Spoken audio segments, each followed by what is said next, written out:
Enorme preocupación en algunos sectores por lo que está pasando entre los presidentes Petro y Trump y por supuesto la posibilidad de una solución a este conflicto verbal y que en otros escenarios puede tener unas connotaciones bastante negativas, sobre todo para Colombia en materia de posibles sanciones. Saludamos a esta hora al señor viceministro de Asuntos Multilaterales, Mauricio Jaramillo. Viceministro, muchísimas gracias por atender a Caracol Radio. Buenos días.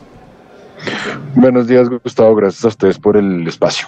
¿Sí estamos dedicados a tratar de resolver esto en el escenario diplomático o el presidente Petro no tiene mucho interés, por no hablar del presidente Trump? No, sin duda alguna, el interés primordial de Colombia es, primero, Gustavo, desescalar. Ustedes lo han oído, la ministra Villavicencio ha sido muy enfática en reconocer la necesidad de que volvamos un poco a los canales diplomáticos, que volvamos al diálogo. No ha habido, digamos, por parte de Cancillería ninguna declaración que descalifique al presidente Trump. Lo que pasa es que a mí me sorprende que se hable tanto de llamados a la calma al gobierno colombiano cuando pues en realidad hay una descalificación de un lado hacia el otro. Es decir, nosotros no, ningún funcionario de Cancillería ni el presidente Petro se ha expresado acerca de Donald Trump en los términos denigrantes que veíamos, por ejemplo, ayer. Se han tomado además unas decisiones unilaterales muy preocupantes desde el punto de vista del derecho internacional humanitario, los derechos humanos, que además hablan muy mal del compromiso de Estados Unidos en la cooperación con Colombia para el narcotráfico. Entonces nosotros seguimos recordando que somos socios, que somos aliados en en el control del abuso de las drogas. Y hemos siempre recurrido, ustedes lo han visto, hemos recurrido a los comunicados, a las notas verbales, hemos evitado las confrontaciones, pero obviamente tenemos que de todas maneras pedir explicaciones porque lo que ha pasado nos parece muy, muy grave, pero todo, Gustavo, dentro del marco de la diplomacia y del respeto por la soberanía de Estados Unidos. Viceministro, en Cancillería tenemos conocimiento a través del señor embajador García Peña de algún tipo de sanción diferente al anuncio de no pagos de lo que llamamos ayudas y que el ministro del Interior ha dicho no son tan ayudas. ¿Tenemos conocimiento de alguna sanción concreta del asunto de la lista Clinton, de más retiros de visa? No, esas son hasta ahora, Gustavo, pues especulaciones. Ahí lo que ha pasado ahí, yo pues digamos que lamento un poco el cubrimiento que se ha hecho. No lo digo contra ustedes, pero en general los medios lo que han hecho es darle vocería a los congresistas estadounidenses que están pidiendo sanciones, como el señor Moreno, y han hablado muy poco, por ejemplo, de lo que dice Rand Paul, de lo que dice Jim McGovern. Entonces tampoco es que en Estados Unidos haya un consenso respecto a la necesidad de imponer más aranceles, de imponer sanciones unilaterales o lo que sea. Eso fue básicamente lo que dijo un congresista que además tiene una posición ideológica que todos conocemos, pero no se puede dar por descontado una decisión en ese sentido, y hasta ahora pues es importante aclarar que eso no ha sucedido. Viceministro, pero usted dice que hay que privilegiar los canales diplomáticos en este momento, pero usted ha sido una de las personas que ha estado muy activo en las redes sociales aplaudiendo las afirmaciones del presidente Petro. ¿No es hora de dejar esta relación con el cargo ya usted de vicecanciller, este activismo en las redes sociales y dejar únicamente que se hable por los canales diplomáticos? ¿A qué trino te refieres concretamente? En la última entrevista con Daniel Coronel, usted afirmaba, por ejemplo, que era la primera vez que un presidente había dicho las cosas de frente, la primera vez que un presidente decía las cosas como son. ¿No es hora de dejar por un ratico las redes sociales y dejar simplemente que, ya que tenemos una canciller que no tiene visa, una canciller pues que no están en capacidad de actuar con la claridad, dejemos las redes sociales? ¿No cree usted que es el momento? No, yo creo que te equivocas en dos cosas. En primer lugar, estás asumiendo algo que no tiene fundamento, y es que la canciller no tiene margen de maniobra. Claro que la canciller tiene margen de maniobra, por ejemplo, para hablar con el representante McNamara. ¿Cómo hace hoy la canciller, por ejemplo, para tener interlocución dentro del Departamento de Estado o tener interlocución con otros estados? Entonces ahí yo creo que estás partiendo de una base que no es, pues es jabonosa. En cuanto a las redes sociales, pues básicamente en este país existe libertad de expresión y yo lo que he dicho es que efectivamente el presidente Petro ha sido de los pocos que ha denunciado el genocidio en Gaza y no hay ninguna crisis humanitaria con más agravantes en la contemporaneidad que lo que está ocurriendo hoy en Palestina.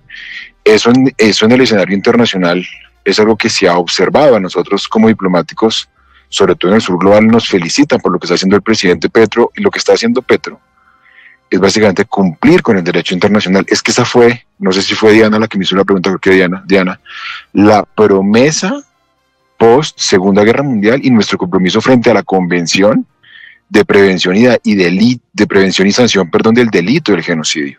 Entonces no es un capricho de Petro. ¿Y por qué yo utilizo las redes sociales? Porque se lo decía ahorita Gustavo, yo obviamente no les voy a enseñar a ustedes de periodismo, lo respeto, siempre los he respetado, pero el cubrimiento que se hace respecto de nuestra política exterior me parece a mí parcializado. Por eso ponía el ejemplo, los corresponsales en Washington entrevistan solamente congresistas que hoy conspiran contra Colombia. Me pregunto yo, ¿por qué esos corresponsales no han entrevistado a Paul Rand o a Rand Paul? Siempre se me olvida el orden de sus nombres. ¿Por qué no han entrevistado a Jim McGovern? ¿Por qué nadie ha hablado de las declaraciones de Jean-Luc Mélenchon, por ejemplo, en Francia, o en general de líderes del mundo que han rechazado algunas de las declaraciones que son descalificantes contra el presidente Gustavo Petro? Entonces, ¿qué hago yo? Yo en redes, pues lo que hago básicamente es contrarrestar una narrativa, porque en la correlación de fuerzas yo creo que esos medios hegemónicos lo que están haciendo muchas veces es desinformar. No lo digo por ti, lo quiero aclarar, lo hablo en términos generales. El otro día era en una entrevista en la FM, a mí me censuraron. Me llamaron a entrevistarme y me cortaron los micrófonos porque le pedí a un periodista que rectificara una información imprecisa que él dio. Pero, entonces imagínate el nivel, Sí, te escucho. No, es que nosotros no somos la FM, esto es Caracol Radio. Yo en lo personal fui corresponsal en Washington durante 10 años, soy Vanessa, no Diana, yo fui corresponsal en Washington durante 10 años. Y para esta crisis hablo con Gregory Meeks, hablo con Jim McGovern, hablo con Bernie Moreno por parejo, es decir, con los unos y con los otros, y creo que en eso hemos sido, por lo menos aquí en Caracol Radio, muy equilibrados y muy serios. Luego, no es correcto que nos tilden a nosotros de estar solamente cubriendo este rifirrafe político desde una sola óptica, por lo menos no en lo que a esta casa editorial se refiere. Pero mi pregunta era sobre las peticiones o lo que pretende hacer el presidente Petro en Estados Unidos cuando dice que va a buscar la justicia internacional. Porque recuerde usted que el presidente Trump tiene una cosa que se llama inmunidad. La primera enmienda es la libertad de expresión. Luego el presidente puede decir realmente lo que quiera y nada le va a pasar. ¿Cuál sería el objetivo de esa búsqueda de una justicia internacional? Yo creo que no hay ninguna persona, y creo que usted lo sabe, Vanessa, que esté por encima del derecho. En eso, esa es la base, el Estado de Derecho. Cuando hablamos de Estado de Derecho, rule of law, consiste en que ninguna persona está por encima del derecho. Y aquí lo que ha dicho el gobierno colombiano, en términos generales, no lo quiero encerrar frente al presidente Trump, porque acá de lo que se trata es de desescalar. Se han incurrido en acciones que nosotros presumimos contrarias al derecho internacional y al derecho internacional humanitario. Aquí se han hecho señalamientos en contra del presidente de Colombia, que son además muy graves, y yo le doy gracias a Colombia, o el presidente Petro en este caso de manera particular, está en su derecho de acudir a la justicia internacional o en general a instancias judiciales para que se aclare eso. No hay ningún Estado, lo repito, ningún Estado, esto es válido, tanto para cuando un presidente acusa a otro sin ningún fundamento, porque eso es lo grave. Acá se han hecho unas acusaciones en contra del presidente Petro muy graves. Yo lo que decía, yo puse el ejemplo, Vanessa, dejemos eso claro, yo no lo estoy señalando a ustedes, puse el ejemplo de una emisora que a mí me censuró porque le pedí a un periodista que rectificara una información además falsa que él dio, pero no dije que había sido Caracol, eso lo quiero aclarar. Usted me pregunta a mí por las redes sociales, usted me pregunta a mí por las acciones que está emprendiendo el gobierno, las que está emprendiendo el presidente de Colombia individualmente. Pues hombre, eso hace parte de una legítima defensa a la que tenemos derecho, porque pues nos están atacando. A nosotros nos dicen, Vanessa, es que ustedes están maltratando la relación con Estados Unidos, pero yo le pregunto, usted que fue corresponsal allá, ¿Colombia le ha puesto aranceles a Estados Unidos? ¿Hemos amenazado? ¿Hemos descalificado de la manera en que se ha descalificado al presidente Petro? No. hemos tratado a los migrantes estadounidenses de la manera en que, por ejemplo, en febrero trataron a nuestros migrantes. No. Entonces lo que hemos visto es que básicamente pues hay una serie de acciones que afectan nuestros intereses y nosotros tenemos que responder. Yo no recuerdo, Vanessa, de un presidente estadounidense que se hubiese expresado sobre un presidente colombiano en esos términos. Me parece raro que ustedes no lo vean, me parece raro que ustedes no vean pues que hay un gobierno que está básicamente pasando por encima de todos los márgenes, y eso está pasando en Estados Unidos y es lamentable. Ahora, yo sí quiero aclarar, y por eso hablaba de Jim McGovern, por ejemplo, de Gregory Meeks. Yo creo que es importante recordar que la relación con Estados Unidos es una relación que se basa en el Congreso, es una relación en la que la sociedad civil es muy importante. Ahí está, por ejemplo, la WOLA, que es muy activa en materia de derechos humanos. Hay sectores del Partido Demócrata que yo creo que no se sienten representados en esas posiciones. Yo me imagino que hoy el Departamento de Estado pues no creo que comparta todo lo que ha dicho el presidente Trump, que es muy vocal, y me parece que ha hecho unas declaraciones injustificadas. Entonces nosotros estamos recurriendo a esos circuitos, pero por lo menos en Cancillería hemos abandonado eso que se conoce como la diplomacia del micrófono, y no es lo que yo he hecho. Yo insisto, yo lo que he hecho es pues responder una narrativa que me ha parecido hegemónica, que me ha parecido desbalanceada, y que en algunos casos, no lo digo por ustedes, ha desinformado. Vicecanciller, lo que la gente quiere saber más allá de una discusión sobre el escenario de los medios, que me parece válida, y también aceptamos las críticas y no podemos sentarnos pues ahora a decir dijimos esto y esto lo hicimos y esto también. Nosotros somos conscientes de lo que hemos hecho, usted también está en su trabajo, pero lo que la gente quiere saber es cuál es el siguiente paso para resolver esto. ¿Qué va a pasar, vicecanciller? ¿Vamos con acción judicial? ¿Vamos con un encuentro? ¿Vamos a visita a los Estados Unidos? ¿Qué va a pasar? ¿Cómo vamos a arreglar esto? Nosotros hemos mantenido, me parece una muy buena pregunta y se le agradezco, Gustavo, hemos mantenido una actitud proactiva y diplomática con Estados Unidos.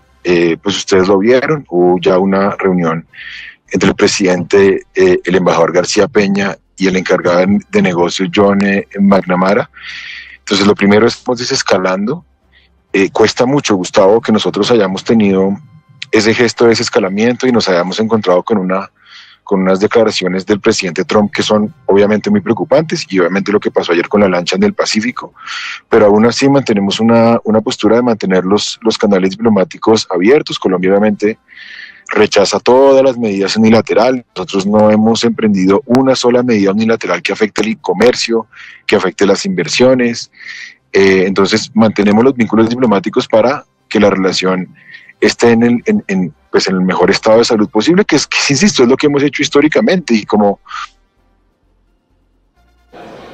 hemos creído que por ser de izquierda estemos condenados a una mala relación con Estados Unidos, pero sí tiene que ser, Gustavo, y eso tiene que haber claridad, una relación entre iguales y en la que se respete la soberanía colombiana. Es importante que la gente sepa que están en juego muchas cosas, pero Colombia no ha hecho nada para conspirar en contra de esa relación que viene. Hombre, yo no tengo la bola mágica, lo que sí le puedo decir es que tenemos toda la voluntad para que se desescale, para que no haya sanciones, para que el comercio fluya, para que sigamos siendo socios en el abuso de las drogas y mantengamos la relación en el más alto nivel. Vicecanciller, muchas gracias. Seguimos conversando a la medida que sucedan nuevos episodios de este escenario tan complejo a veces. Muy amable, vicecanciller. Gracias a ustedes, un fuerte abrazo.